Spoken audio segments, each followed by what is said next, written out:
ഈ പാമ്പേടി ഓർത്തിട്ടെ വീട്ടിലിരിക്കാനോ പുറത്തിറങ്ങി നടക്കാനോ വയ്യാതായല്ലോ. കീടനിയന്ത്രണത്തിനായിരുന്നെങ്കിൽ മിത്രകീടങ്ങളെ ഉപയോഗിക്കാമായിരുന്നു. അതിന് മിത്രപാമ്പെന്നൊരു പാമ്പില്ലല്ലോ. ഈ കീരികൾ പെറ്റുപെരുകുന്നതിനായി വല്ല തീവ്ര സന്താനോൽപാദന പദ്ധതിയും നമ്മുടെ സർക്കാർ തുടങ്ങുമായിരിക്കും.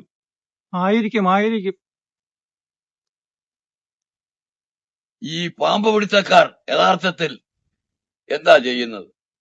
അപ്പുറത്തെ പനത്തിൽ നിന്ന് പിടിച്ച് ഇപ്പുറത്തെ പനത്തെ വിടുകയാണോ എന്നൊരു സംസാരം നാട്ടിലുണ്ട്. അങ്ങനെയും കേൾക്കുന്നുണ്ട്. ചൈനയിൽ നിന്ന് ഫ്രീ വിസയിൽ ഒരു 10,000 പേരെ കൊണ്ടുവന്ന തീരാവുന്ന പ്രശ്നമേ ഇവിടെ ഉള്ളൂ. അതെങ്ങനെ? ഇതൊക്കെ എത്ര മനസ്സിലാക്കാൻ എന്തിരിക്കുന്നു.